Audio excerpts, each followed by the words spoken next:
So, macam biasa yang ditunggu-tunggu, 15 pemenang harian untuk kempen Raya Tak Kosong kita 2.0 dan negara bersama MJ Stick Baju Melayu Kuching. Jom kita tengok siapa 15 orang tu. Otak Tak Kosong 2.0 bersama MJ Stick Baju Melayu Kuching. Okey. Nama pertama, siapa yang kena? Okey. Faris. Yang kedua? Adam. Yang ketiga? Ahmad. Okey, Zush. So yang pertama Aiman Yang kedua pula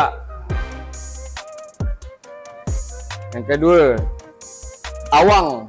So yang terakhir Famizan. Okay, Assalamualaikum. Macam biasa, satu hari 3 nama pemenang cabutan bertuah sempena kempen Raya Tak Kosong 2.0 bersama MJ Stick. Okay, calon yang pertama. Okay, yang pertama nama Muhammad Calon yang kedua, pemenang yang kedua, nama Irfan. Okay, yang terakhir, yang ketiga, Yusof. Satu hari 3 nama kempen Raya Tak Kosong Nana Garage 2.0 fit MJ Stick. So ini kita sabut siapa yang bertuah. Kita try tengok. So nama Mustaqim yang pertama. Yang kedua Fitri. Yang ketiga, yang terakhir kita tengok. Ini pelik ni. Apa ni? Badrun apa kan? Biasa satu hari 3 nama bersama Dana Negara semuanya. Jom kita cabut. Bismillah.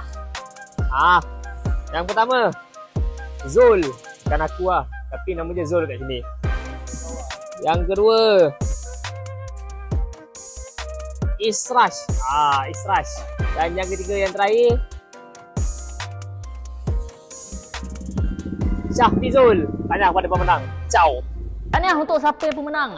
So untuk korang yang tak bertuah tu jangan risaulah. Esok kita ada lagi, jangan risau. Setiap hari kita akan cabut 15 nama untuk naik untuk korang setiap hari. So standby.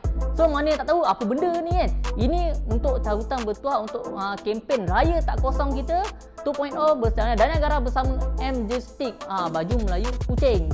So hadiah simple, kita hadiah menang RM50,000. Nombor 1 RM10,000, nombor 2 RM5,000, nombor 3 RM3,000, and then 10 orang sagu hati RM200, and then RM30,000 kita akan buat sebagai cabutan harian macam ni lah. Dan akan dapat voucher baju Melayu MJ Stick RM100. Siapa tak nak bagi RM100 kan? So simple. Apa lagi?